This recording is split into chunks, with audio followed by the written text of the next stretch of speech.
In the past few months, our universities have been in dialogue about symbols and statues that celebrate the past and individuals who played a role in it. The past, in other words, and all the unpleasant memories that these memorial structures evoke. In this series of lectures entitled the Vice-Chancellor's Lecture Series on Trauma, Memory and Representations of the Past, we are interested in symbols of a different kind. Symbols that represent the memory of pain and suffering experienced by victims of human rights crimes. The arts, in all its diverse forms, play a critical role in this representation of traumatic memory. The link between the arts and trauma was recognized in ancient Greece, where theater was used as a way of reintegrating returning soldiers who were traumatized by their experiences in the war, to reintegrate them back into society. Jonathan Shea, in his book, Achilles in Vietnam, Combat Trauma and the Undoing of Character, he discusses this sophisticated use of the arts in ancient Greece, where the arts was brought into dialogue with trauma to help traumatized soldiers to reclaim their sense of humanity and to reconnect in a social world through theater. This idea of connecting with humanity, the humanity of the audiences that came to watch the dramatization of the soldiers' stories on the one hand, with the humanity of the soldiers' shattered worlds on the other, is what we hope these discussions about trauma, memory, and representations will inspire. This is also why we think that the humanities and the arts are more essential than ever to help us understand the challenges facing societies affected by historical trauma, to advance scholarship, and to contribute to new knowledge production that will inform public opinion and guide us to solutions. With Professor Helene Strauss, who will be moderating the Q&A later this afternoon, we are part of the collaboration on the UFS Mellon Foundation project that bears the same title as the Vice-Chancellor's Lecture Series. Other partners on the project based here at UFS include Professor Heidi Hudson, Professor Nico Lewis, Dr. Henriette van den Berg, Professor Adrian Neal, and Professor Dolph Britz of the Jonathan Edwards Center. This is our second lecture in the series. The inaugural lecture was presented in this auditorium last month by Judge Albie Sachs. Albie spoke about Robben Island, the Constitution Hill, Constitution Court, District 6 as symbols that not only represent the traumatic memory of our history, but also as sites of conscience, to use his turn of phrase. There are numerous such sites in our country that should prick our conscience about the crimes against humanity that were committed by our forebears. Close to home, in our city here in Bloemfontein, we have the Women's War Museum, or the Anglo-Boer Museum, which stands as such a memorial site that should gesture us towards the vision of never again. We want to use these lectures, the Vice-Chancellor's Lecture Series on Trauma, Memory, and Representation, as a platform for exploring the complex links between past trauma and present everyday traumas, what trauma means in the South African context, as well as in the context of other countries such as in Rwanda, where, unlike the Holocaust, which has dominated the debates on trauma theory, our story is one where we return to our countries to live with victims, perpetrators, and bystanders. That is the reason that we are interested in exploring these themes in our countries, in South Africa, and in our countries where we continue to face are perpetrators and bystanders who did nothing when they should have done something during the atrocities. So we welcome you again to this second second installment of the lecture series, and we're pleased to tell you, of course you've seen him already, that the Vice Chancellor himself has come again to be with us today. It is such a pleasure for us that he can spare the time to be with us, to share in this lecture that is named after him.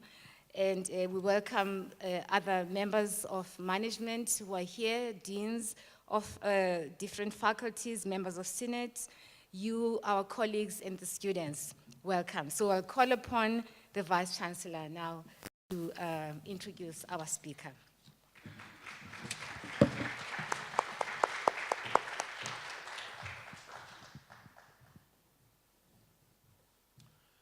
Thank you all for coming. This is a wonderful, wonderful day. I have to confess, Professor Phumla, I still get a little embarrassed to have a lecture named after me, but as you know, black men can't blush, and so I can't show any real embarrassment. But thank you for this lecture series and the wonderful opportunity to talk about trauma, memory, and representations of the past. Now, you know, one thinks a lot about this country and where we are and why we are in the situation in which we find ourselves. And one of the very interesting things to think about is, why is it that poor people living alongside their neighbors suddenly turn on them with incredibly vicious acts of violence and even murder, as we saw with the xenophobic acts? This is not normal. All over the world, poor people live together from different nationalities, different countries. Why is it that here, that when you're pained, you don't simply disagree, you kill? And you can only understand that in the context of our brutalization under apartheid. There is no other way you can explain that. It's not normal for you to kill your neighbor, just like that, unless something happened to dehumanize you from the distant past. And that is why Phumla's work and this series and her research is so incredibly important in order for us to understand. And by the way, this trauma is not just black trauma. I've been on email conversation with a person that is now moving beyond my own expertise, in which this middle-aged white man, served on the northern Namibian border, and he killed people and raped people and did horrible things. And now he's trying to defend it, but he has no defense. And as his defense falls apart, I realize that this brother of mine is struggling with a trauma that we don't want to talk about. And that is why it's so dangerous for staff and students to say, let's just forget the past. You can't, because it keeps showing up over and over again in our behavior. So thank you, Phumla, for the series and so on. Now, it gives me great pleasure. Sometimes I hate my job. I don't know if you guys know what I do. So, you start your day off trying to balance the budget for next year. And then there's a conflict between a student and a professor in faculty X. And now you must sort that out. And then somebody comes into your office breaking down the door because somebody's parking in her parking space. Then a pipe bursts across the road and it affects the water supply to the new residents, on West Campus. Then a mother calls you because the dean forgot to mention when she read her son's name that he got the degree with distinction, and the dean just forgot it. And then suddenly you, in this environment, you say, now I know why I came to university. You come for events like this. Philip Miller is a composer and a sound artist. He qualified as an attorney before studying music composition at the University of Cape Town and completed his postgraduate studies in, wait for it, electroacoustic music composition for film and television at Bournemouth University. I have to say, it's one of the few universities in the UK that I've actually visited. He has composed soundtracks for numerous productions, including Ingrid Jonker's biopic, Black Butterflies, which won him Best Film Score at the South African Film and Television Awards in 2012. The Bang Bang Club, and HBO's The Girl, for which he has been nominated for an Emmy Award for Best Original Dramatic Score. I've never before met an Emmy Award nominee. This is huge. This is huge. He has a long-standing collaboration with internationally renowned visual artist William Kentridge, whom we all know. And he has also composed music based on historical traumas, such as the award-winning Rewind, a cantato for voice, tape, and testimony, which is based on testimonies recorded from the Truth and Reconciliation Commission, and includes voices of victims, perpetrators, and anti-apartheid activists. Other works in the genre include film scores for Riyad Desai's Marikana investigation, Miners Shot Down. He has developed the soundtrack for the CBC TV series based on the novel The Book of Negroes, which narrates the story of West African slaves and their return to Sierra Leone. Now guess what?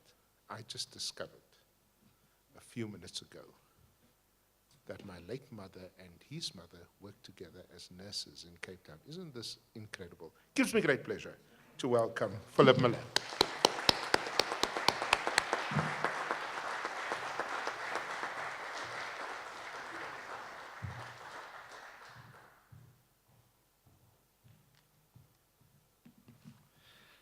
Thank you, Prof. Janssen, for such kind words.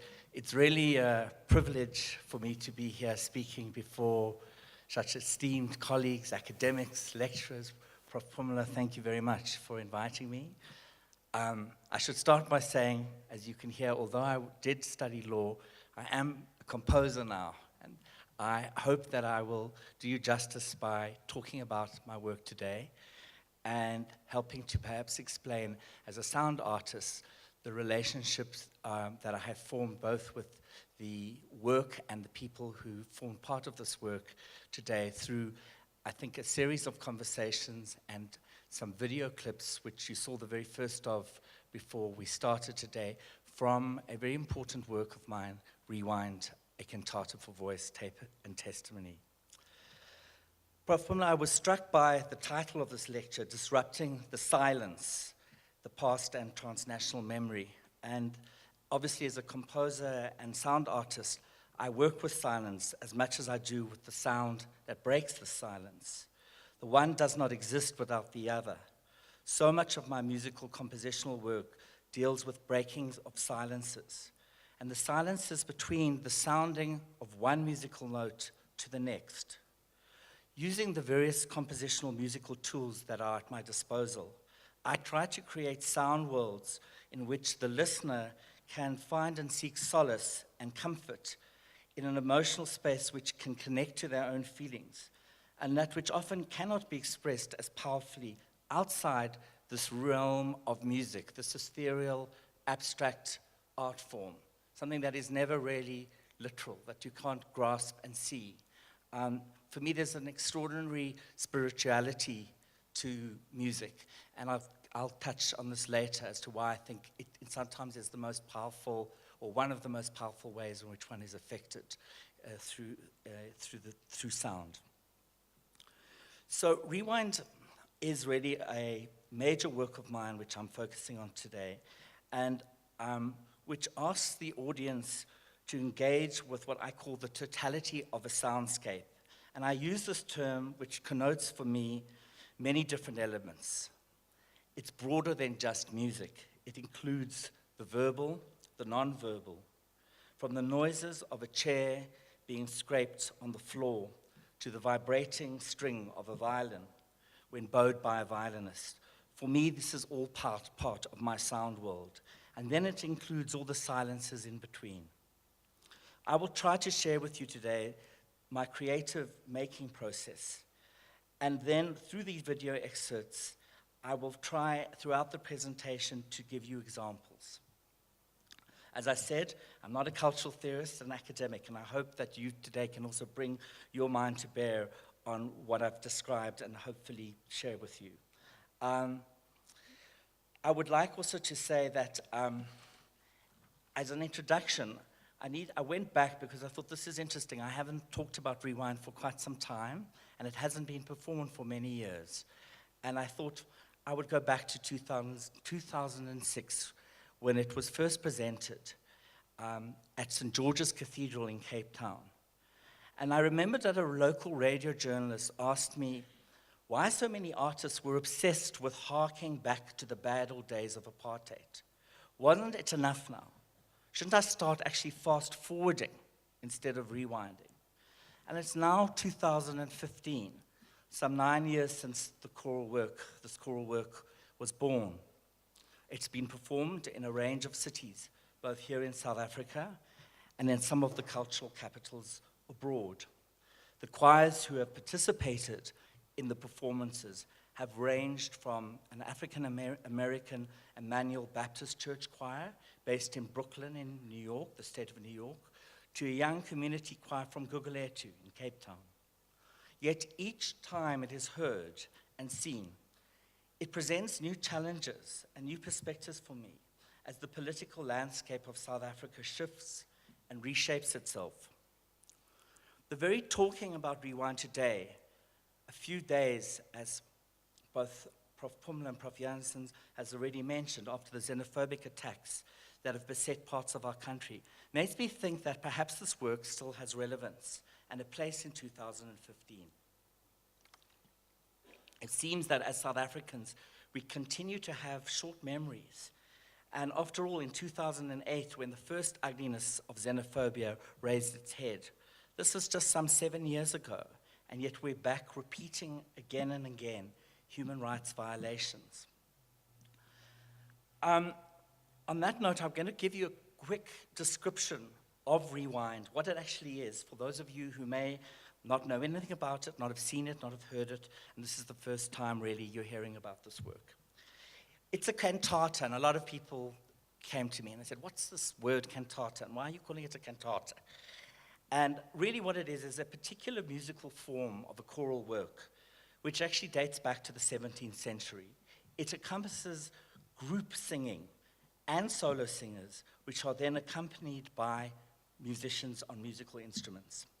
Initially, these cantatas were sung in the church, but later they became more secular and less sacred, both in terms of the texts, which they were based upon, and the places where they were performed. But there was another reason why I chose this cantata form as a structure to make the work. It made sense to me because to primarily compose this music for the human voice, because it seemed to me that this is significant in a country which is so rich in choral singing. The importance of communal or choral singing is immense in South Africa. Firstly, song is one of the main ways political resistance was expressed during apartheid, whether at mass rallies or at funerals, when book writing and political speeches were banned and outlawed by the apartheid regime. In addition, not only has choral singing had a long and thriving tradition that goes way back to missionary time, but has also given rise to a flourishing and developing new interest in opera performance and has produced hugely successful and popular opera productions with talented singers who perform both here and internationally on the world operatic stages. We only have to look at someone like Pretty Yende to be just absolutely overwhelmed by this wealth of talented voice in our country. So for me, this felt like a very important form, musical form, to work with. The actual Rewind, the cantata, has it has 8 string players, an octet, accompanied by 4 singer soloists, including, I've had the wonderful privilege to work on this production, always with Sibongile Kumalo, and a large 80 to 100 member choir. This work has been created for a live stage performance, and I collaborated with the visual artists Gerard Marx and Maya Marx to produce and create video projections, which you've already seen, I think, in the earlier section with those wonderful houses that kind of are projected over the choir. And these video projections are in fact projected onto a thin gauze called a scrim. And this thing hangs in front of the choir and allows for images and words to almost be projected onto the bodies of the choristers. These video projections also contained the text and the testimonies and the names of the apartheid survivors. So as the audience is watching and listening, they get to almost hear and read the testimonies through the video projections. I think this will become a little more clearer as I show you a few more examples. As a composer, I felt daunted by how to begin making this work. I was pretty overwhelmed. How was I to work with the very painful testimonies of apartheid survivors who'd come forward to break their silence and publicly tell their stories through their voices and reveal to South Africans and the world the horrors that they had endured? How was I to work with these recorded voices, which I had listened mostly to on the radio over the weeks and months while the TRC was in session? And now I had to return to these voices in an attempt to make a piece of music that reflected the TRC process, but that didn't set it to music or denigrate or diminish the honor and the dignity of the people who were there. I started off by listening to the analog cassette tapes of Ankie Kroch, who here is going to be coming for a further lecture. Ankie had in fact approached me about the idea to create a musical piece, and she handed me cassette tapes, the old analog cassette tapes of her recordings, raw recordings that she had recorded from the TRC hearings. As I played these tapes on my tape recorder, I would press play, and I would listen to the voices, listen to the translators, listen to the commissioners. I would press stop, then often I would fast forward to something else, another testimony, and I began to be aware that I was being caught or almost snagged by a word or a phrase from the testifier, and consequently I would rewind and listen again to those words, to that phrase. So in between the sounds of the fragile tapes stretching and spooning, making those squeaking sounds, I heard sighs and gulps for air, feedback from microphones, the clearing of throats, sips of water taken during moments when speakers lost their speech. All these sounds seemed to have their own grammar to me and created and served as signifiers of the emotions that were hidden often by an almost banal flatness, which sometimes pervades the testifiers' accounts of the events that had brought them to seek some kind of truth or forgiveness or resolution at the TRC. So these sounds or vocal signifiers began to reveal to me far more about the pain of the stories, of the trauma, than the actual words of their testimonies. And this became the key to how I would make the work. Dupree, could I ask you to play the first piece called The Bag? Okay.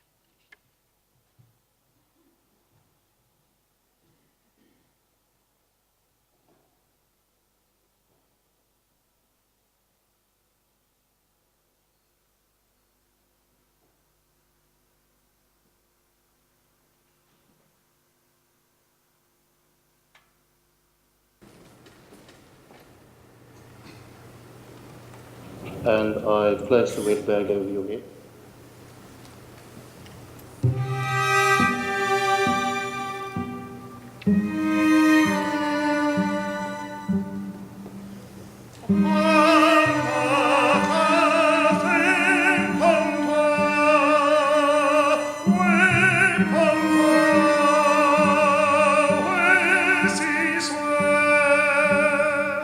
And I place the wet bag over your head.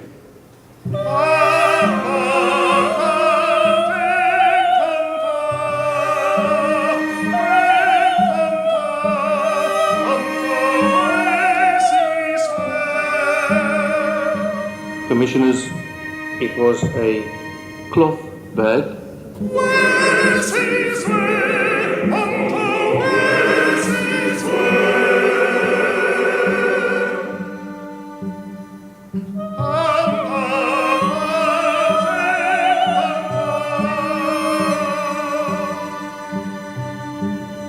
And then I applied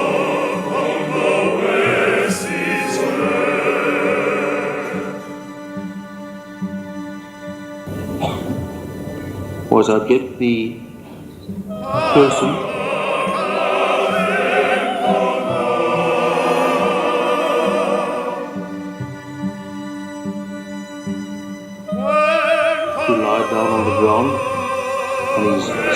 normally.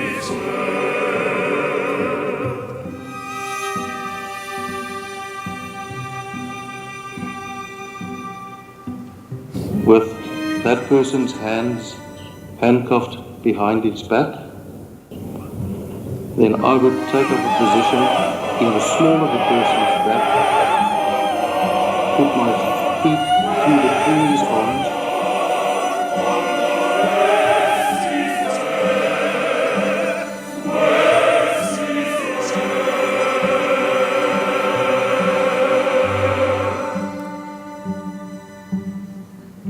and then pull the bag over the person's head and twist it closed around the neck, in that way cutting off the air supply.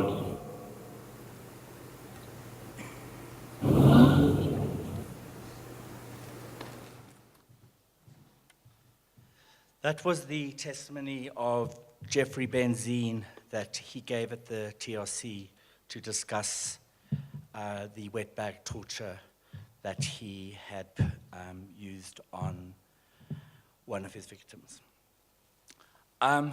So suddenly I understood that the sound language would become the basis of this cantata, and that somehow that could stay true to the voices of the many survivors that had come to tell their stories at the TRC.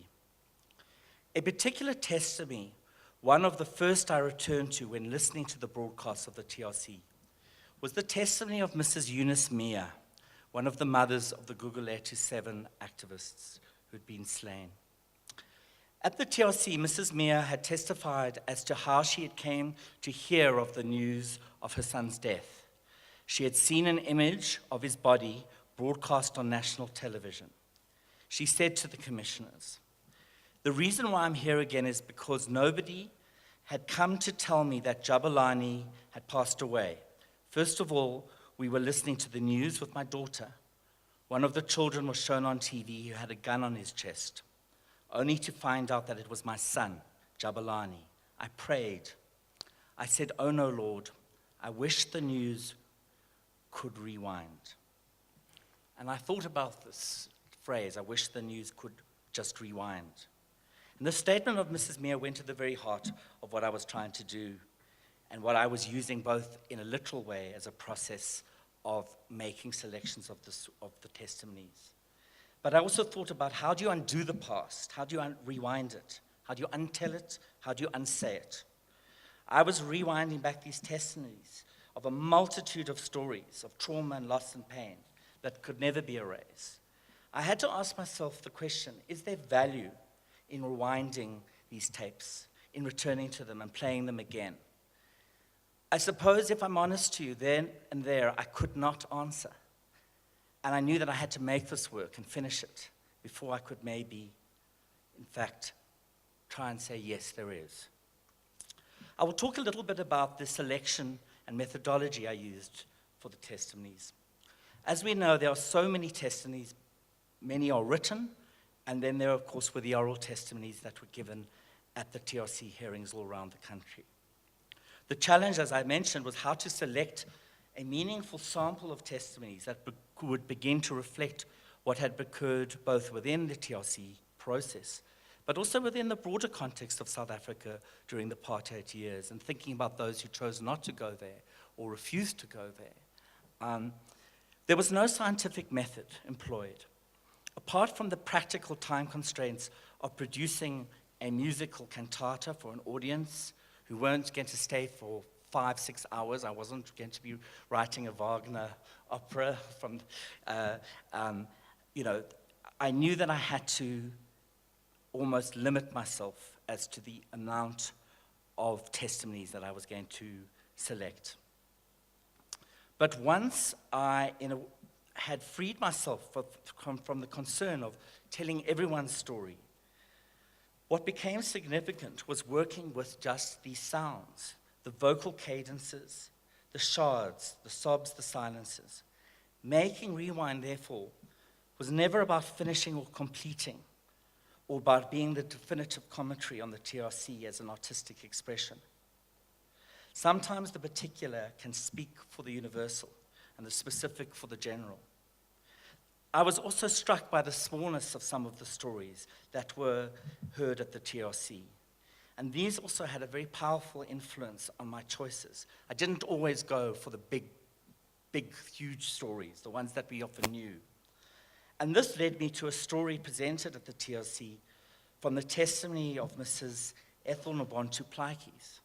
In fact, how I came across this testimony was not, in fact, through searching through the tapes at all in the archives of the National Archives, but in fact, through being pointing out this testimony in Prof. Pumla's book, A Human Being Died That Night. And when I read that book, it was extremely important, influenced us in my approach anyway to how I was going to work.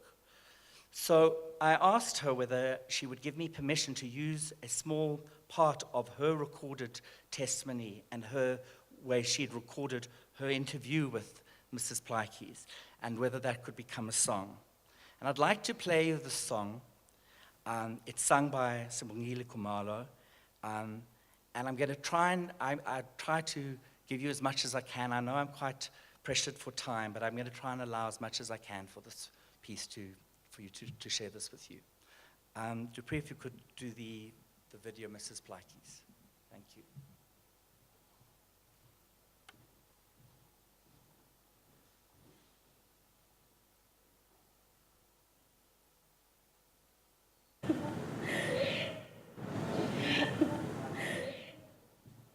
Sorry, it's the next one. If you could line up the next one. I'll talk a little bit more whilst he lines that up. I think that one of the very important parts of, in fact, making this work has to be for me to talk about my relationship and my working with the survivors and how I was going to approach working with them. Are we ready? Great. All right, go back to this and I'll come back to the next subject.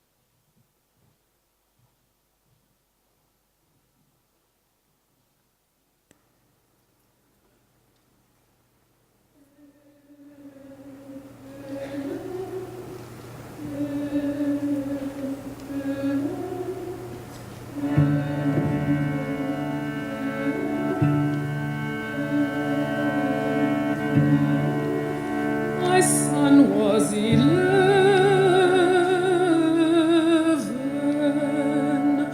He came home during school break.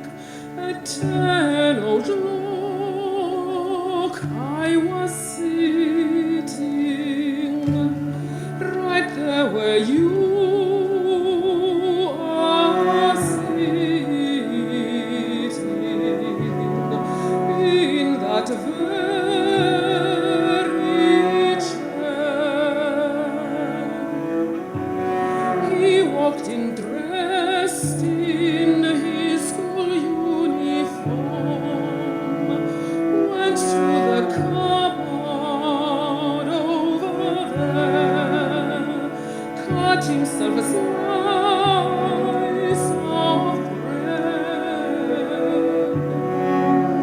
He's doing all this in a rush. He's like that when he comes home during break. He spreads the peanut butter and then puts the rest of the bread back, leaving the crumbs all over the cupboard, and the knife still smudged with peanut butter. He ran out, he's still chewing his bread and holding it in his hand.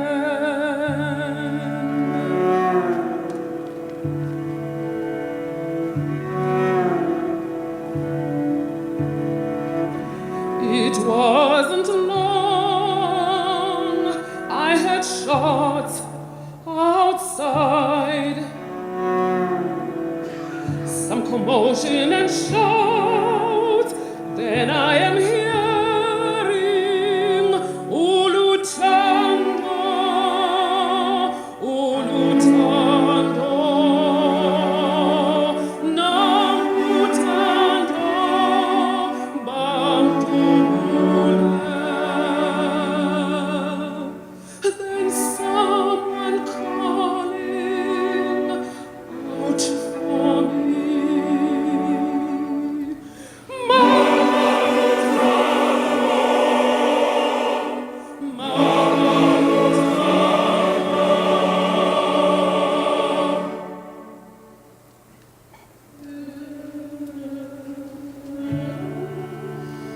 I went flying out of this house. Now I am dazed, I ran not thinking, my eyes are on the crowd that has gathered.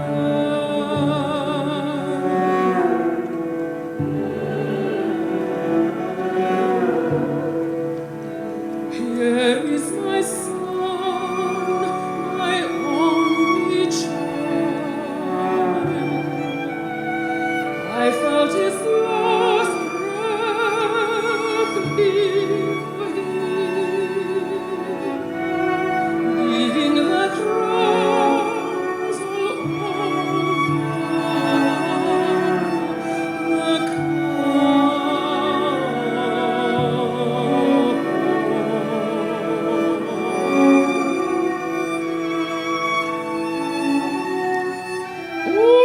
Ulutando, ulutando,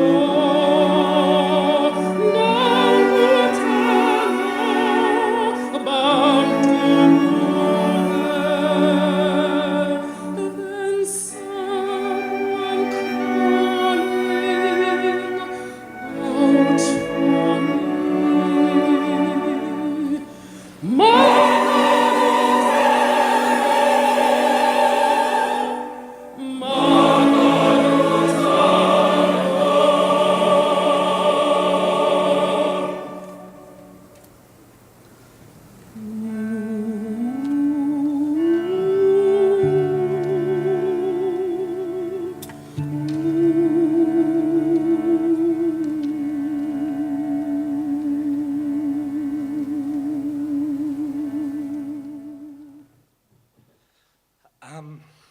Very emotional for me.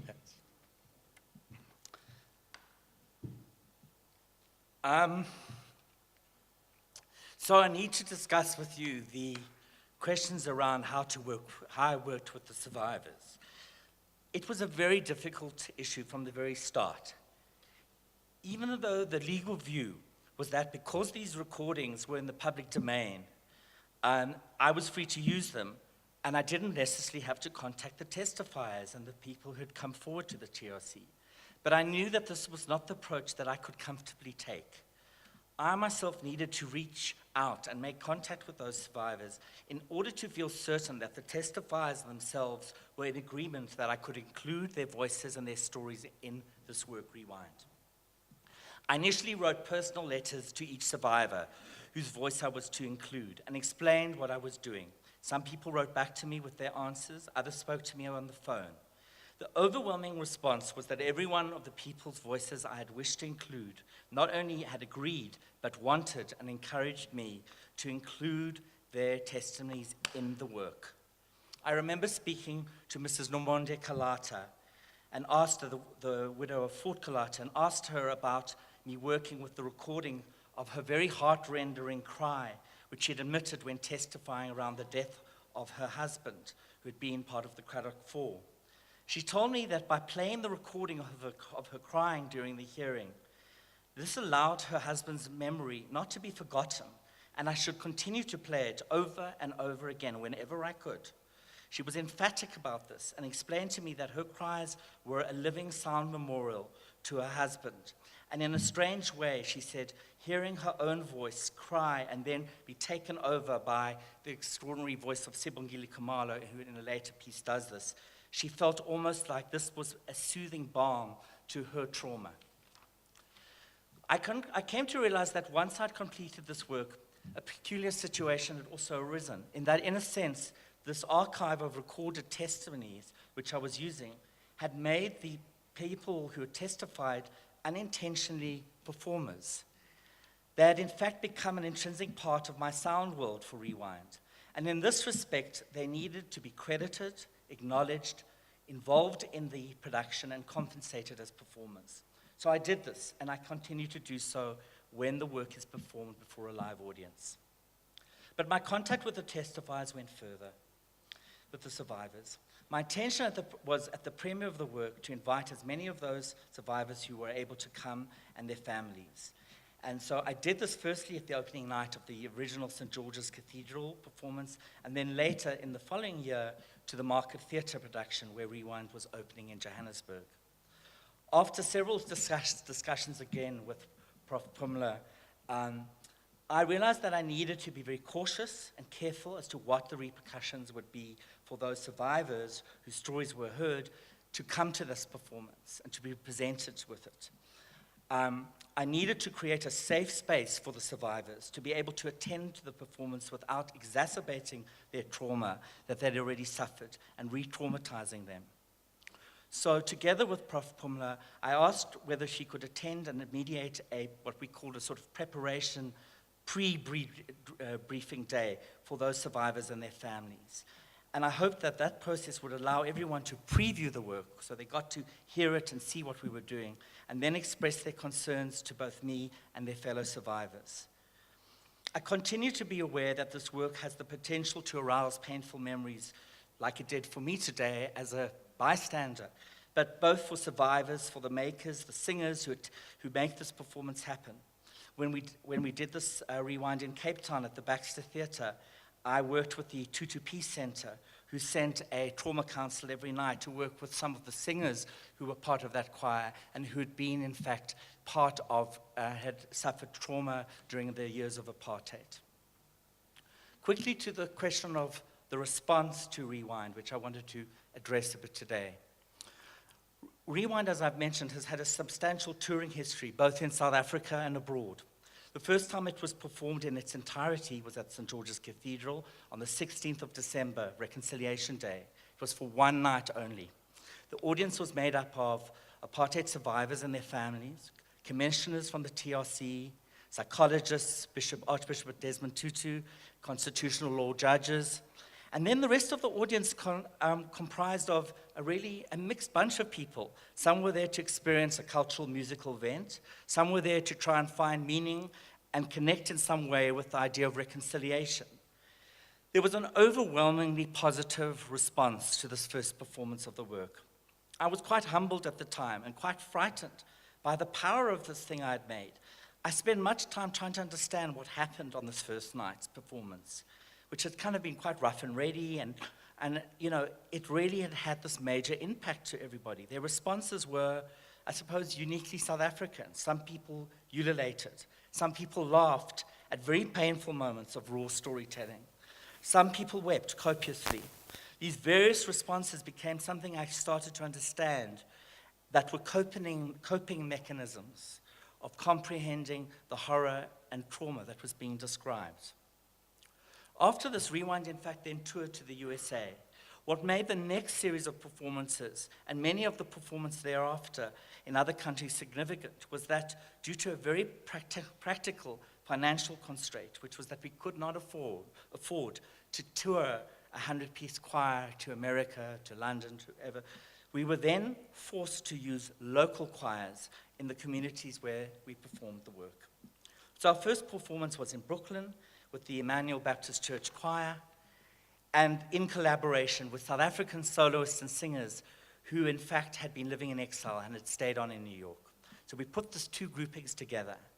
I was worried at first that the introduction of non-South Africans would somehow diminish the emotional impact and authenticity so vital to the audience experience.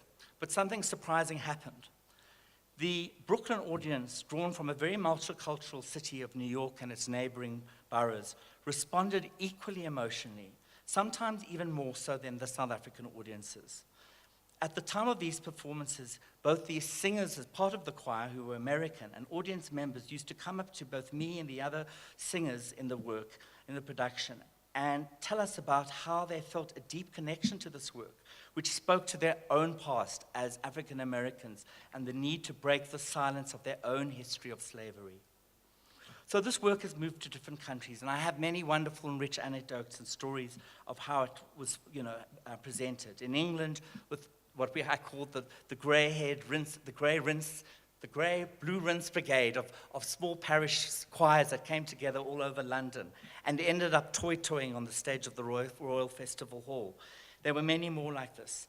But I suppose I bring myself to ask the question, what makes Rewind work for audiences both abroad and locally? And I think we have to start with the choice I made to use the actual recorded voices of the testifiers from the TRC.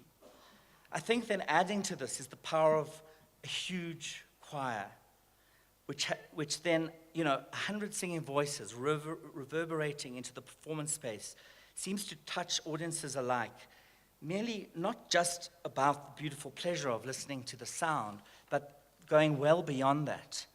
I feel that the collective body of people singing together is a unique symbolic act of communal remembering.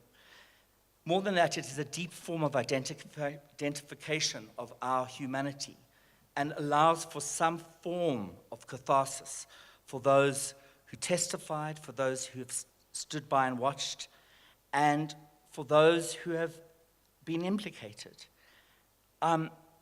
As parents sing a lullaby to calm a crying child, I feel sometimes like the choir of Rewind sings out to all of us in the audience who are mourning in different ways.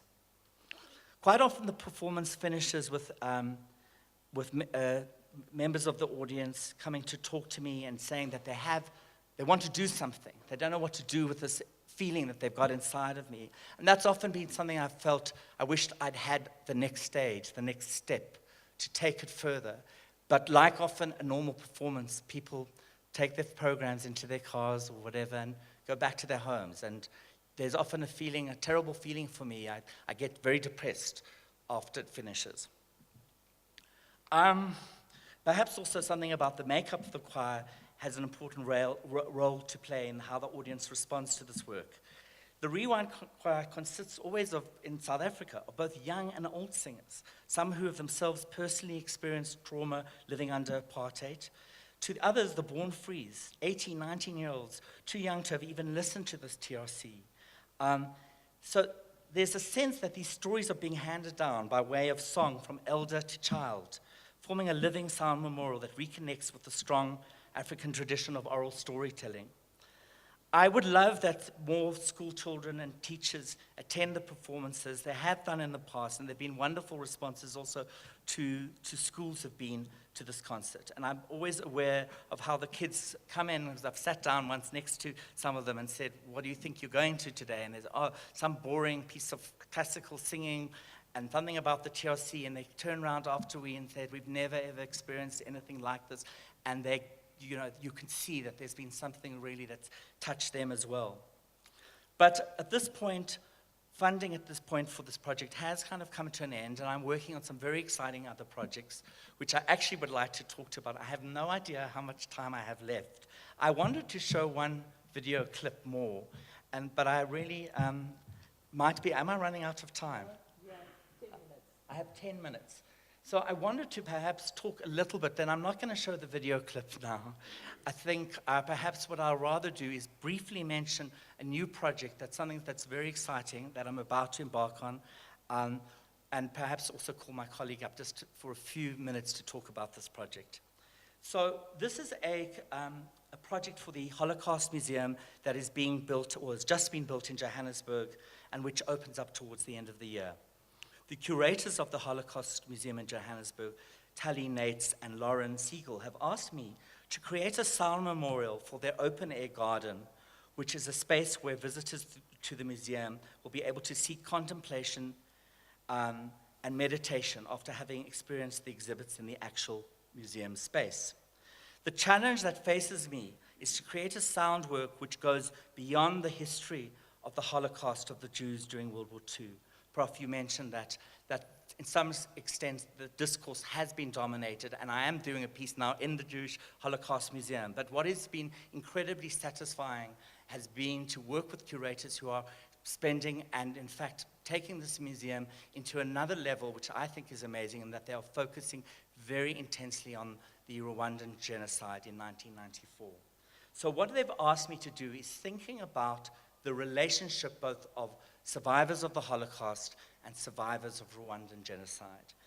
And with this in mind, I've started, in fact, holding a series of workshops with the different survivors. We've had our very first workshop in Johannesburg last month with only five Rwandan survivors who came, but they came and we worked with them together with my colleague and counselor, trauma counselor, Teogene Nish, I'm going to get your name right, Teogene Nishwitu, and Teogene, or Toto. I would like maybe to ask you to come up for 1 minute to talk a little bit about this process with me. And then perhaps just also introduce yourself. Should I take this to the couch and we sit and talk, or, yeah? Perhaps you would like to introduce yourself? Hello everyone, Muraho. My name is Teogene Nishwitu, as you just said, Toto. I'm a Rwandan genocide survivor. And I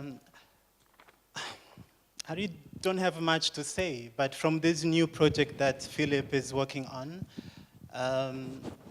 the same thing he did with the survivors and the testimonies from apartheid.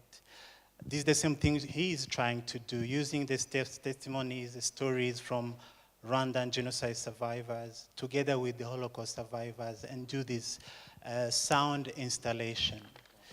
And for me, the first workshops were,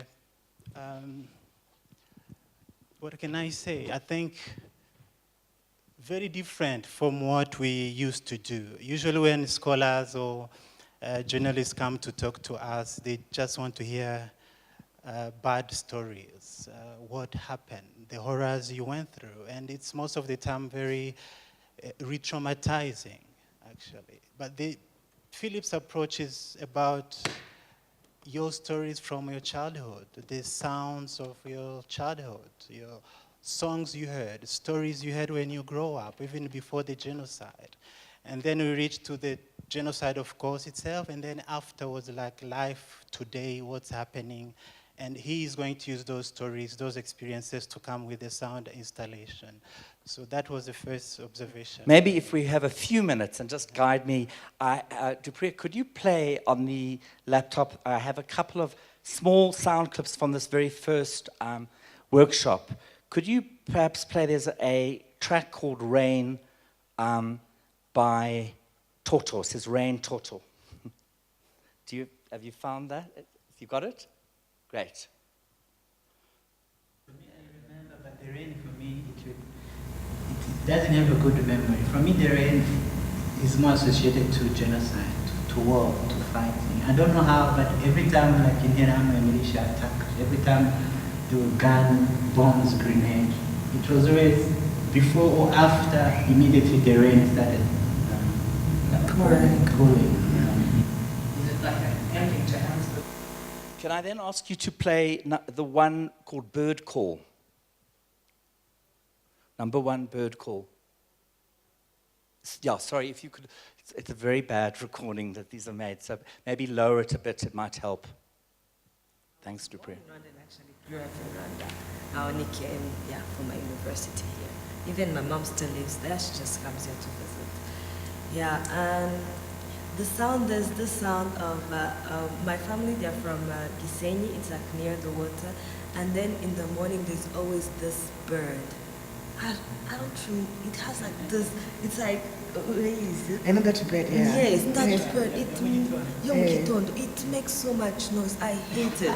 I hate it so much, but when, it screams, literally screams. So where we come from, like where my dad's side come from, it's, let me remember the name of the thing. It's almost like, it has like this very Yeah, so when you're sleeping, like it starts screaming. Yeah, no, it starts screaming in the morning, like very. Thank you. And then just two more, and then perhaps we can comment on this. There's a clip called Radio Good Morning. Radio Good Morning. Good morning. That's the morning. Like, it's good morning, and good morning to those cursed tribe. Say it, Tutsis. Huh? And the next one after that, I think, is called Cockroaches.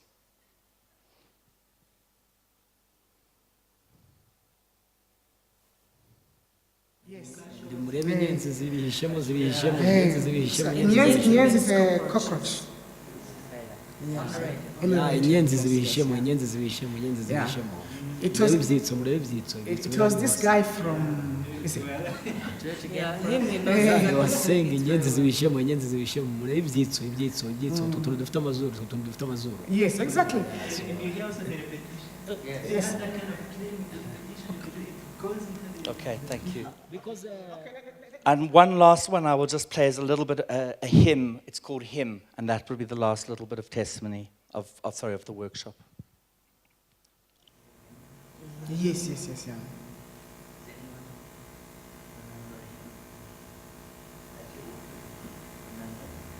I remember the one my father used to sing a lot around Krishna. Families were happy and they were drinking a lot. So my father would come home all the time saying, That's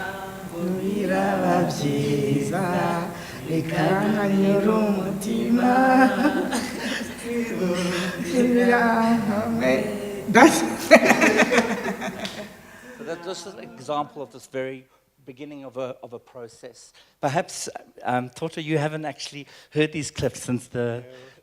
What do you? How does it make you feel hearing? What is it, I mean? I don't know if the audience will know what it is without giving the context. Okay. Do you want to do that? Yeah, a little bit. So we had kind of informal conversations, and as five of us were talking, we were supporting each other. If you remember something, then you add on a comment, and this went for like 3 or 4 hours. So it's long conversations we had. And as I'm listening to this, for me, it's, of course, the singing brings a lot of good memories from my childhood, and I'm very happy. But I'm very curious how you're going to use this into creating the sound installation. Yeah. And I think I'm very excited, and I'm very happy, and I'm looking forward, especially when we're going to have both groups, Rwandan survivors, Holocaust survivors.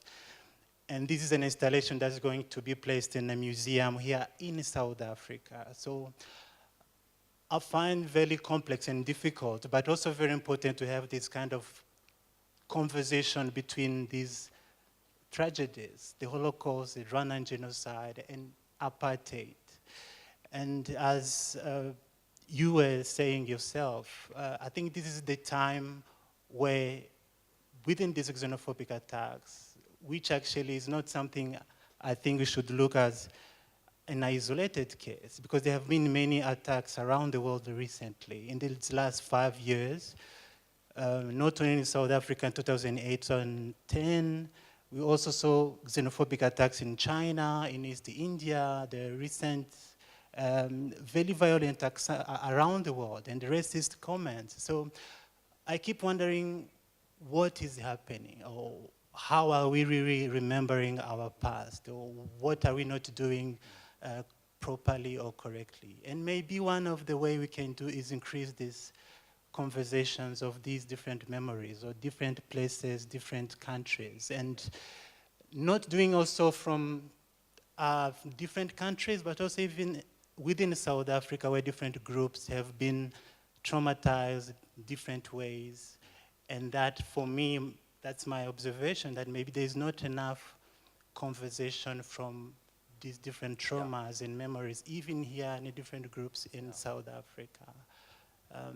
I think other things we come to comments and questions. Maybe we can put this into the question time, because I know we're running out of time.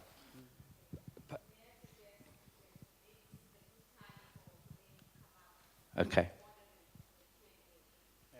Thank you.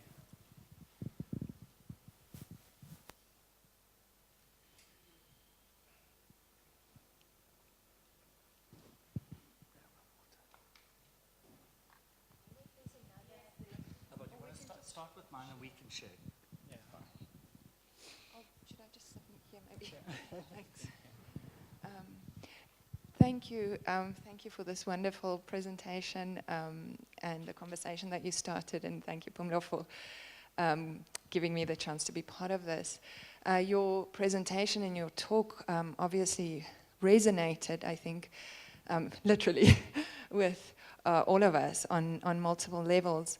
I think when works in a sort of in a faculty of humanities, one of the questions that frequently plagues us in this sort of broad field is, how does one translate aesthetic responsiveness to political responsiveness?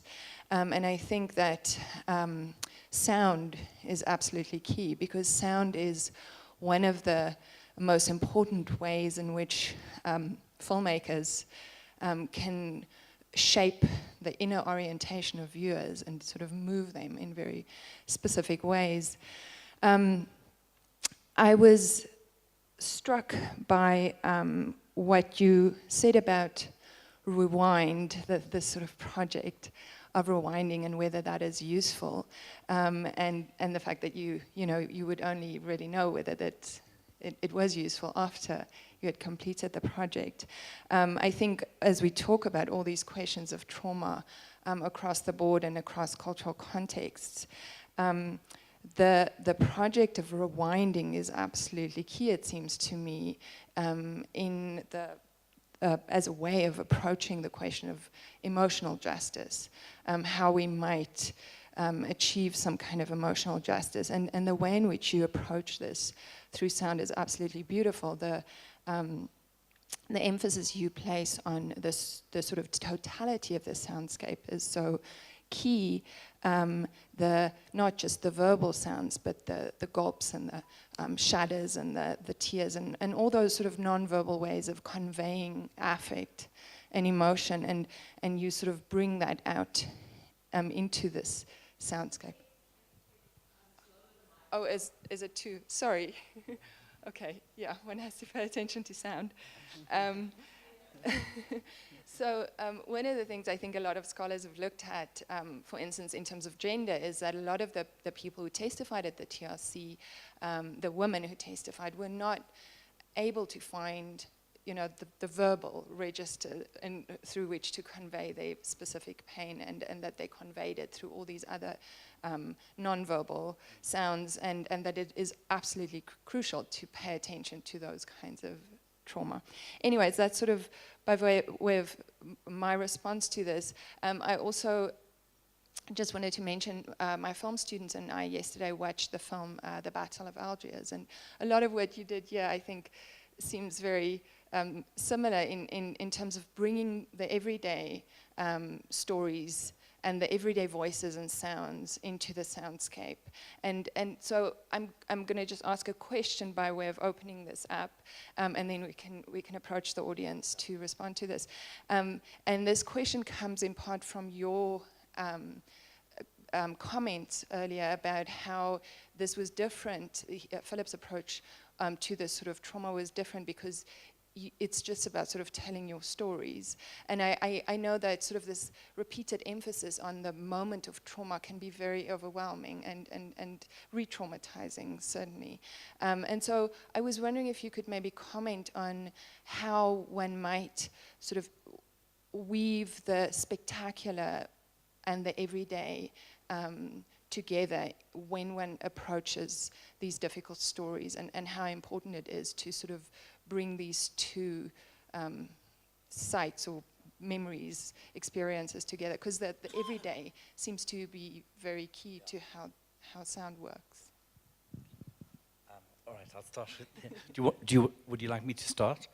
So thank you for your thoughts and consideration on the work. I think perhaps I should say that in relation to this current work that I'm doing, the question of asking the survivors, whether it's going to be both the Rwandan survivors or the Jewish Holocaust survivors, is not going to be necessarily about trying to, in fact, get them to either tell their stories to each other in the most obvious ways of saying, well, I experienced this, what did you experience? I think one of the biggest issues at the moment, and it's a highly contested issue, is whether anything in terms of a lot of Jewish argument is around whether you can equate anything to the Holocaust. And it's one of the reasons I think I might manage to get through this kind of big polemic, is that I'm going to use sound and music rather than necessarily words and testimonies. I think that is my key at the moment, and I have not formulated everything yet. The key is to go back to things like a lullaby, a song that you heard someone sing in the fields as a child, and to find those moments of almost points of connection that one can do, almost like when a group of musicians come together, or an orchestra plays, that you start to make those kinds of connections. And if other conversations start to come out from that, we'll see what happens. But I'm very keen on not starting, and in fact the workshop that we did was never going to, we started off by saying this is a workshop that is about oral memory. It's about your sounds and things that you remember from when you lived in Rwanda, and what things are important to you, like the rain, like a river, like the sound of that bird. And it's through the smallness and the everyday, I think I might achieve something that is not, I'm not sure whether by what you mean by spectacular, but I think the smallness of the stories might lead to a more universal sense of interpreting the work. But I'm keen on this and the other thing I should mention with this project, because I actually have a clear brief. I'm not completely doing this on my own. The brief of the curators of the Holocaust Museum in Johannesburg, they have asked me to make a piece of music, sound, whatever you want to call it, that allows for meditation and for a kind of a moment of contemplation. So the idea is that you've gone through this museum, been through the exhibits of the Holocaust, been through the exhibits of Rwanda, and you come out into a garden, and you sit on benches in this garden and listen. And I think that they're very keen on me not going into let's call it a sort of text-dominated or spoken-dominated piece, that it is a much more abstracted piece of sound that will allow people to take anything that they want from that work. I hope that sort of addresses some of the questions. I don't have many answers yet to this new work. I mean, I'm in the beginnings of it. I don't know if you wanted to respond. No, not too much. But for me, one of the best way to do it actually is to use the art. I work so much with movement, and once you use the art, it provides, on one hand, a kind of distanced way of bringing the survivor or the person not to get stuck into the trauma, the painful moment, but also being able to navigate around or engage with it in a very healthy and safer way than someone who come with just questions or questionnaire asking you. I think that's one way I see it. It's difficult to do it when you're not using art as a medium. That when using word, question, interviews, it's easy that we all over here into the head, into the pain, and it's, I don't know. Yeah. I hope that answers. I might just add, there was a project I did a few years ago in Lithuania where I asked a group of young students who were in a choir in Lithuania to learn and sing a Yiddish song.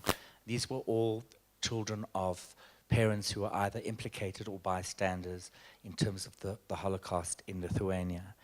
And the amazing thing was there was no discussion even particularly about the history of the Jews in their town. It was only about learning this piece of music, learning the art, going to the art of it. And through the learning of it, and the learning to say the words and singing the tune, an extraordinary thing happened after that, that it opened up a dialogue for a group of very, very defended students who didn't want to say anything. They kind of said, we know nothing about this history. And by the end, there was an incredible opening up. So I like, Toto, your point, for me a very, very important part is not starting with, I'm not trying to ask people to tell me their stories like a documentarian filmmaker would. I'm asking them to be creative and work with sound and music and song. Yeah, thank you. Okay, questions from the room?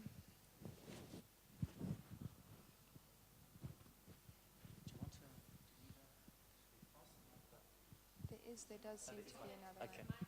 great. Okay. Oh, sure. Could you maybe lower the lights just a little bit? We can't really see the room. Thanks very much. I'm Moses, a student studying financial planning law. I think I have 2 questions, but before I ask the first one, I'm just going to explain my reaction to the first clip you played. I think it was titled The Bag. Throughout watching the clip, I got very uncomfortable at like the brief pauses between the music because I knew that there was going to be a voice explaining what he was going to do to the person with the back end. And I couldn't even explain why I felt, well, I could explain why I felt uncomfortable because he sounded considerably calm, but then he was explaining something a very gross violation to someone else's dignity. And my question is, has there been any resistance towards your work, born perhaps out of discomfort? And if so, how did you then defend your art? And the last question is about the process of creating Rewind. I think art is a very selfish process in that it's your own story, it's your vulnerabilities, it's your fears, and then you create it, and then once it's out there, it's no longer yours. People can take away from it whatever they choose to. And considering that not everyone is artistic in telling stories and that these were not your stories, what were some of the assumptions you had before creating Rewind, and which of them were verified by the process, and what were some of the teaching moments throughout creating Rewind? Let me try and answer the first question, and then you might have to remind me again of the second. So, in relation to the testimony that was given by Jeffrey Benzine, the security policeman, discussing the torture, yes, there was, of course, a complete flatness to his voice. It was almost as if he was reading off something from a recipe book. The question of how he got to do that was because the survivor who'd been, Tony Ngeni, who'd been present, had demanded, he took control of that situation and demanded that Benzine described it before him. I'm afraid the context wasn't always clear because I was just giving clips. He demanded that Benzine show and tell the hearing what he was doing. So whilst there was uncomfortable silences, and I'm aware of that, and I'm not sure whether it's the silence between it or the fact that I interjected it with the freedom song, Hamagakle, that bothered you. But I was very aware of the comfortableness of that piece, of the gasps. I wasn't going to hide that. I believed that people had that part of what I was doing wasn't also to turn this into something that was let's call it a soft story of the TRC. There was very hard stuff. And it is a difficult piece, and people showed discomfort, not, I believe, because they didn't feel it should be there. They felt discomfort at hearing the strangeness of that banal. I think Hannah Arendt's work that she's done around the banality of evil came through in this piece. I believed that the bringing in, and I'll tell you why I brought in the Hambagakle Freedom Song into it, was I believed that there needed to be some form of an emotional response to the banality of that. And I chose that as an artist and as a composer, and I make no excuses for that. The second question, I'm going to try and understand this. I think what you're saying to me is that my own needs as an artist overwhelms this work. You may need to just, I'm sorry, but it was it was well constructed, but I haven't retained it. But if I understand you correctly, one, you asked me whether my own assumptions or my own needs as an artist affected the making of this work, and that has there been bad reactions to the work? Do I correctly sum up the... My second question was the assumptions and the vision you had about telling the stories, and how the process verified some of the assumptions you had or the vision you had, and if there were any teaching moments throughout creating Rewind. Teaching, sorry? I don't think it's judgmental. Okay. Okay. Ah. Oh, okay. Well, to answer the firstly, just as putting myself into this, I do need to give you some context, and maybe I in fact spent a year saying to the person who had suggested this to me to make this work, who was in fact Ankie Kroch at the time, who had said this idea that she'd been to Chile, she'd heard a similar work being made around the TLC process they had had, and that she thought a musical work would be interesting. I spent a year saying why I couldn't do it. My assumptions were, how do you make a piece, how do you take this kind of material and make it into an art form that doesn't feel reductive, dishonoring the people, and in some ways diminishing the value of this. So those were my assumptions. And those assumptions were very real, and they plagued me. This piece took a lot of my soul, and so a lot of my emotional energy out of this piece. But once I connected with the survivors and started speaking to them, and there was also a documentary that was made, and through the documentary there was further connections and reaching out to different people who were part of this project. Liza Key made this a wonderful documentary on this. Those assumptions started to fall away, because what I was being told by them, by the survivors, by the people whose stories I was wanting to use in this work, was they were saying to me, celebrate these stories, commemorate them. We don't feel there's been enough commemoration. This may have changed, by the way, and I wanted to mention this in the presentation, but I wanted to say one of the things I think about of whether if this was now, and I met the families again now, whether they would say this with the same sense of fervor. I have a feeling that some of the things they would say is, nothing has changed for us, because already that was happening to me, that some of the survivors, there was a man called Lucas Sekwapere, who I got to know from Cape Town, who had been blinded through atrocities. And he said nothing had changed in his life. And maybe for him, he would say, I don't need my story anymore. I want a house, I want all the things that should be there for him. And maybe those are the things that would be needed. And maybe the concern of the trauma is less for some. I don't know. But certainly, because I haven't performed this since 2010, I think was the last performance. I certainly feel that those assumptions that I couldn't work with this material, both because of maybe my whiteness, my lack of own, perhaps, my sense of being a bystander, complicit in this, all of those things started to fall away when I started to actually engage with the people. The question is, have I answered this question fully, or is there still something I've left out? Okay. But thank you for the questions. Okay. Right there with the pink. Excuse me. Hi, my name is Mariska, and I'm an honor student from the Department of Criminology. Actually, I have a comment and two questions for you and the gentleman. One, I just want to say bravo on your pieces. They truly are very emotional, and as a lover of opera music, I find it's one of the truest forms of expressing oneself in music, and I love it, especially the second piece you played, Mrs. Spikey's, I think. It was very beautiful and emotional. So the question regarding that, I wanted to ask you, Mr. Phillips, when you wrote this as an artist, and you mentioned before earlier that it took a lot of your soul, did you ever get writer's block? Because obviously you had to now you had to write words that conveyed the feelings of so many offenders and victims of trauma, even now that you have to work with the Holocaust and the genocides in Rwanda. How did you come about that? Because I know at times you would probably had to put down the pen and paper and like, this is just too much for me. And then the second question I have is for the gentleman next to you.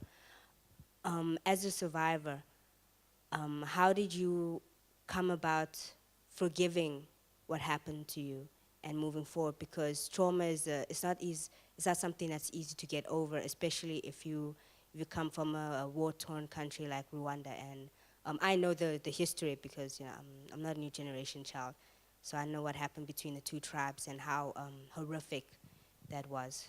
So yeah, those are my questions. Perhaps I'll answer the first question. So I wouldn't call it writer's block, but I did feel often that emotionally there were times when I had to just walk away and take a day out or 2 days out, not being able to return to the material because it was tough material to work with.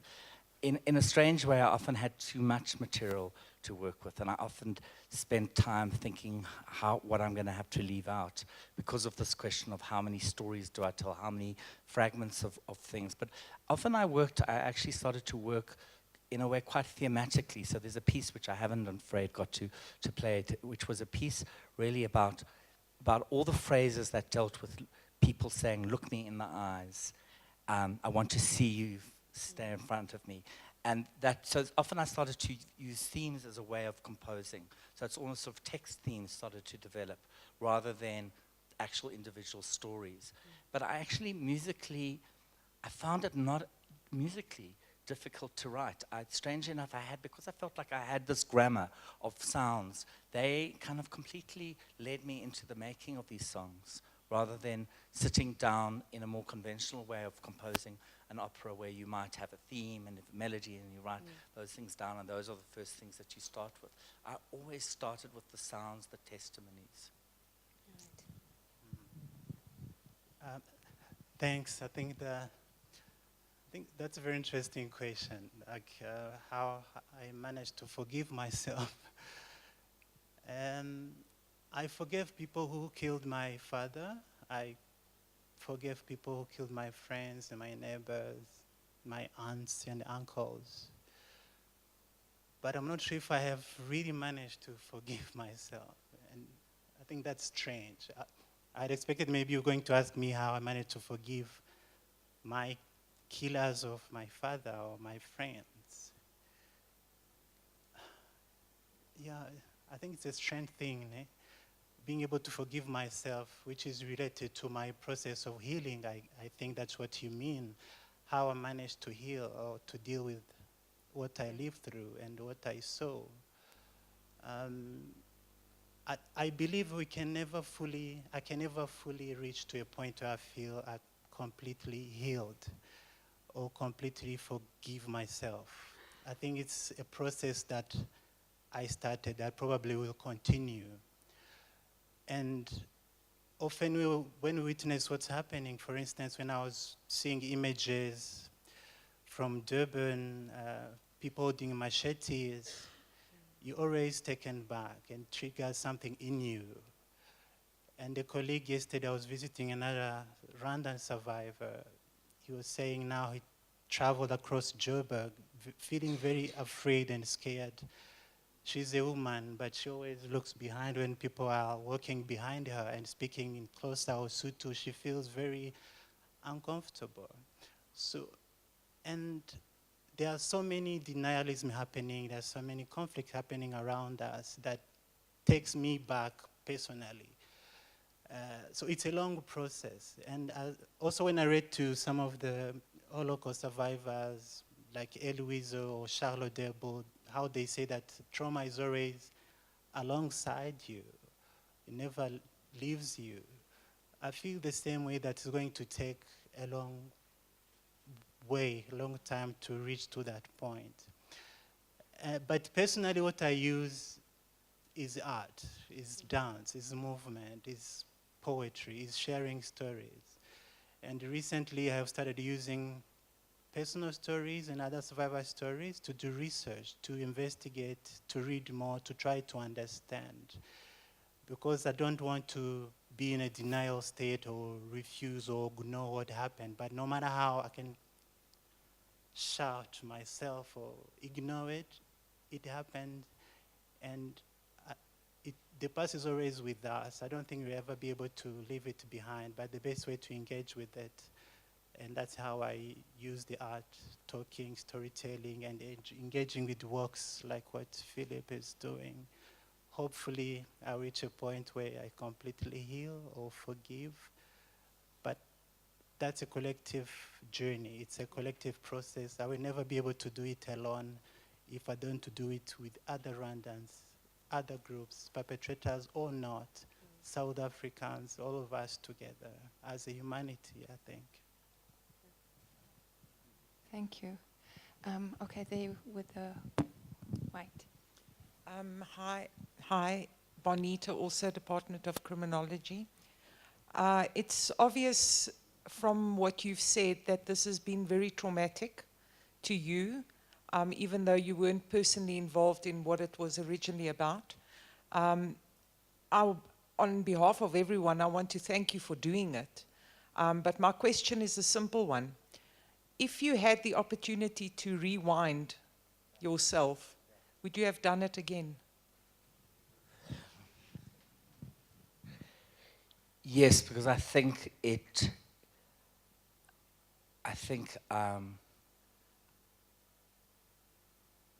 I learned more the quality of empathy through this. I learned to listen. These are all qualities that I know are important for us as South Africans. And in a way, there was a beautiful, I mean, I did the question why I was so emotional watching Mrs. Plake's story again today, because it's not my, I mean, why is this? It's not my trauma, but yet it feels like my trauma. And I mean, I sort of think in a way, I do think, is this some sort of weird selfish transference that I've got, that I'm doing this, some sort of weird, strange thing? But I do believe that we carry these traumas psychically, all of us, in different ways.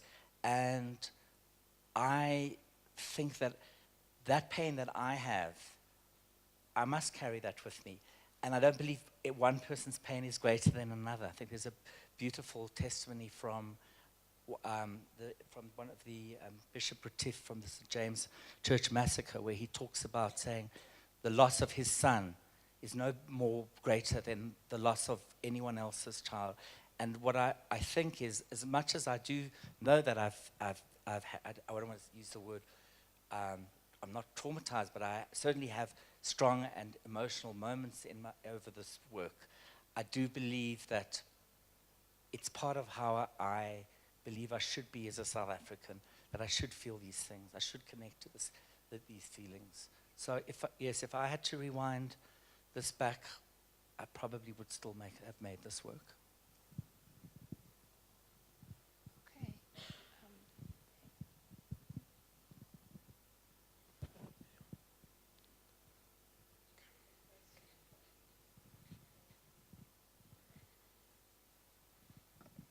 Thank you very much. Both of you have spoken about the importance of engagement, of using this work as a way of engaging the public. You know, Theogene just now spoke about the importance of the collective, of us all perpetrators, you know, victims, and so on. And the power of that, we felt, of course, in your own, you know, presentation when you responded to the testimony or to the piece in the way that you did, and I'm sure some of us from from our seats did too.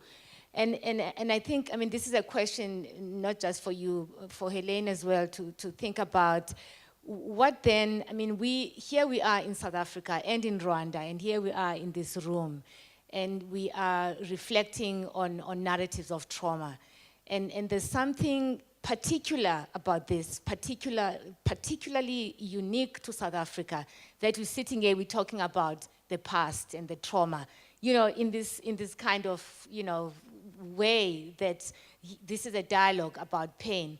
I don't think you would ever have this kind of conversation, for instance, in Germany, you know, about the Holocaust. and yet we can't do it here. And so there is something, there are possibilities for talking about other traumas. I mean, there's a trauma of the Anglo-Boer War that we have not opened the space and had conversations of this kind, and yet there is that possibility because the memorial is right next to us. So there is something unique in South Africa that allows us to speak about the trauma. In a way, I mean, use the word perform. In a way, there's something performative about this as well. I wonder if there's something to learn from just these platforms that enable us to talk about the trauma in the way that here we have, Theogene, a survivor, addressing us about his own experience. I wonder if there's a way of learning something new about how is trauma expressed, but how is it interpreted by the other? So that form of engagement, interpretation, the talking, the speaking about the trauma and the responding to it, helps us understand the meaning of trauma in our context. The meaning of trauma in a way that departs from the way that other contexts, people in other contexts speak about the trauma. Am I making sense? I mean, because it seems to me that there's something fresh in what's going on here that could lead us into a new grammar about trauma and the theory of trauma. Is there something that's emerging? Is there something that might emerge, something that we might learn as a new grammar of speaking about the meaning of trauma and therefore, the concept and theory of trauma? Is there something that's fresh and new in our understanding what one might call the grammar of trauma in these kinds of contexts? I guess I could start by just saying, yes, I think there is something unique, but the reasons for that uniqueness aren't necessarily, there aren't positive reasons for this. I think it's because we see a rewind situation in the country constantly. We have, I mean, one of the questions I wanted to ask was the question of temporality. I mean, traumatic memory, as you know, works not according to a chronological timeline, but it is sort of disruptive and it keeps coming back. And of course, we know that sound is sort of key to how traumatic memory works. I remember there's that novel by Ahmad Dango, Bitter Fruit, where the woman hears the voice of her rapist and is immediately transported back to that trauma. And I guess visually as well, your experience of seeing the machete, there's a kind of repeat situation that we've got in South Africa that isn't necessarily getting better. And I think that those unfortunate circumstances give us a unique lens onto the experience of trauma and also how one might tackle that history better or more creatively, certainly more empathetically, which is what I so appreciate about this work is, through these soundscapes, we find ways of transporting viewers and listeners into a social world that in which they are not at the center, where you share that pain, but it is not your pain, but you have to share it. That's sort of your human responsibility. So I don't know if that even begins to answer the question.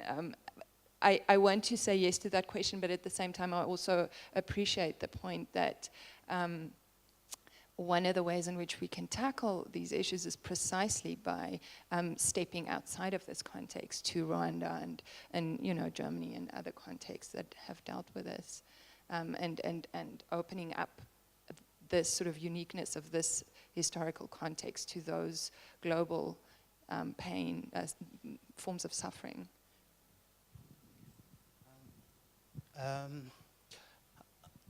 I definitely believe there's some kind of new grammar or new concepts that are coming up, and I wish we don't lose it. If what I've been observing in South Africa, in Rwanda, and other places where I managed to visit and do my research. I visited all post-conflict countries in East Africa, in Rwanda, Congo, Burundi, northern Uganda. But we all, for instance, have the same approach or philosophy of Ubuntu, for instance. And that's one thing that's very central or unique to Africa, South Africa. It's a concept that you cannot find in Germany or Israel, for instance. And something that came up when I was reading your book and what happened around TRC is that the main, I think, idea was being more integrating and bringing even the perpetrators back into the community, kind of humanizing them, which is an approach we saw the same in Rwanda with our Gacaca courts, in northern Uganda, which I think is very different from the approach used in Europe, with more punishing, more demonizing the other person. Another thing I'm thinking of is, for instance, these dialogues and discussion that are happening here. I'm not an expert, of course, on South Africa, but my feeling is that it hasn't really been explored a lot, that these conversations and dialogue should happen a lot in the communities with the ordinary people, that they don't stay only on academic and universities levels, but we bridge the gap between the theory and then what's happening on the ground with the real everyday experiences of the people, both in the communities and townships, in the privileged communities and also previously underprivileged. And also touching on what Vice Chancellor said earlier, an example of white person sharing his trauma from the Anglo-Boer War, that we also go back to what Mandela, Biko, and Martin Luther King was saying, that we cannot liberate ourselves if we don't liberate the oppressor. In many ways, it says also even the oppressor, the privileged, is dehumanized, is also traumatized by what he or she is doing to the oppressed person. But we haven't really, in my point of view, explored a lot how even the so-called privileged communities have been hurt and traumatized by what they have done or been complicit to or not. Another comment I wanted to say is that maybe with these new grammar, new approaches, new concepts that are coming up from an African perspective, that we stop reading even our tragedies and our traumas from an Eurocentric point of view. For instance, no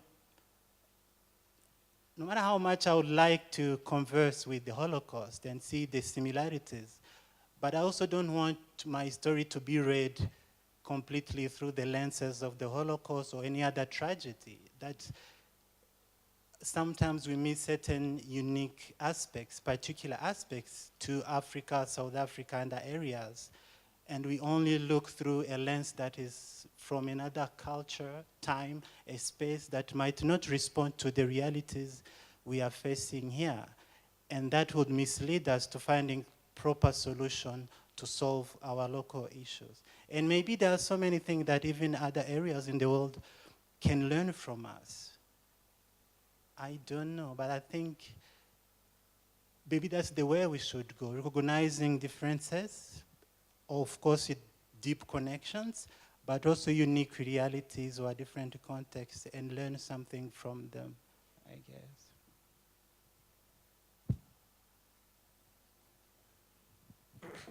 Pumla, how are we doing for time? Sorry, I don't have a watch. Oh, we're done. Okay, if there's a last question, we'll take that. Yes. Sure. Sure.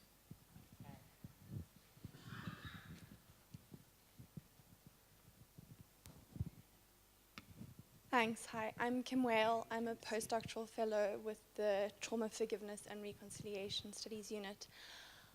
I'm particularly interested in your choice to focus on sounds in the Rwandan context that are soothing. This question of thinking back to our traumatic memories and the pain of our past and where that gets us, and where maybe we need to go if we want to think of healing. Because that's not all there is. There's the traumatic memory, but there's more. And I'm wondering about the role of the but there's more in the healing process, and your choice to focus on sounds that are soothing, sounds that are not just the trauma, but something else, and whether that can give us something around how to remember violence and heal from trauma in ways that don't just focus on the trauma, but focus on something else as well. It's a very good question. And I mean, firstly, just to say, it's been the first workshop of a process. And I suppose I'm starting with a process that in a way allows, and in fact, one of the survivors, Rosaline, mentioned, she said, I enjoyed the workshop because I didn't feel the pressure to tell the terrible story of my past. Whether that will change over the workshop process is something, by the way, still open. But just trying to answer that question of like, but how do you then also deal with the horror? Perhaps this project shouldn't be, I have to go back to this fact that I'm making a work that can't tell the whole story. I have to make a work that allows for reflection and meditation, and also perhaps talks to people who are coming from both a perspective either of wanting to be searching around the history of Jewish Holocaust or memory, and or either perhaps coming with quite a narrow response. And I was very interested, Toto, in your comment, and I think I've got to take this with me now because it's very important, is that maybe this project maybe is an impossibility, because maybe I shouldn't be looking at through the genocide of Rwanda through the lens of the Holocaust, and maybe there's got to be another way of doing this work. And I've got to be very careful, as you say, of not reflecting on the genocide in Rwanda in a response to the European experience of the Holocaust. None of these things yet are worked through, but at this point, for me, in a workshop context, to have said, how would you describe the feeling of violence or horror? I wasn't able to, I'm just getting to know people. So there's also, I'm not sure if I'm talking on a very practical level, whether I'll ever get to a way of describing the other stuff. Maybe it's going to be through the sounds I use, the musical instruments, the actual compositional structure. Maybe that'll be in an abstracted way. I don't know yet, but I hear that you're saying that also has to be somehow brought in. I'm not sure if I'm going to be able to do it in the context of what I've been asked to do. I'm also interested perhaps to ask you, Toto, what kind of memorial in Rwanda is, I mean, we've discussed a little bit about it, but I'm interested to know, especially in relation to this question, how does the other stuff come through in the memorials in, I think Kigali is the main one, is that right?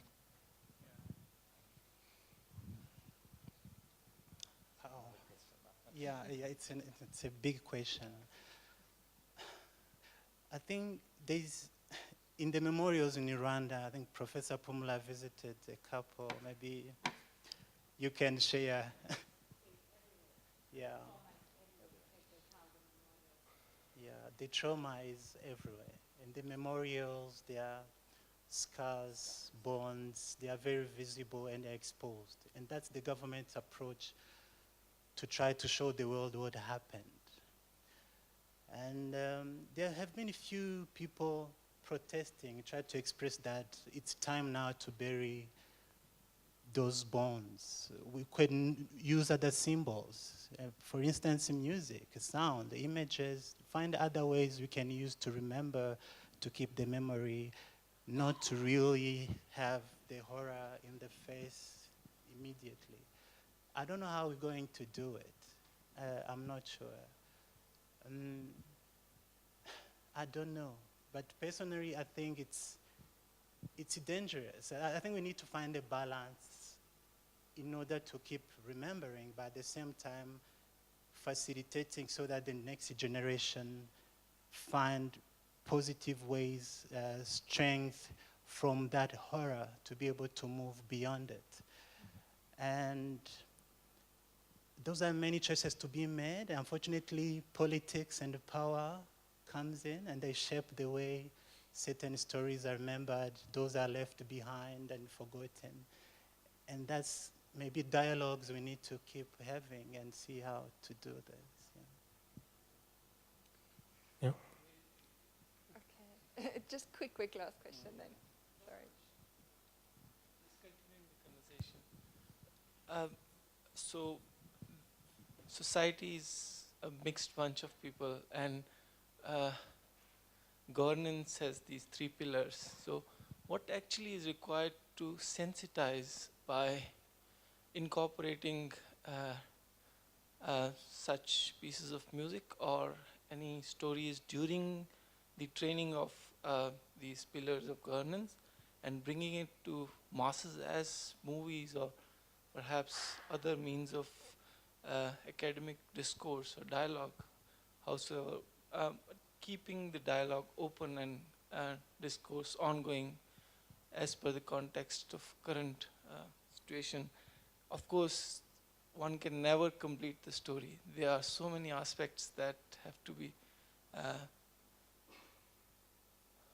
but it's a very good effort to sensitize and make people empathize with one another. So thank you for the work you have done. Okay. Pumla, are you going to come and say? Oh, Samantha, okay. Thanks everyone for being here, and thanks so much to our 2 speakers.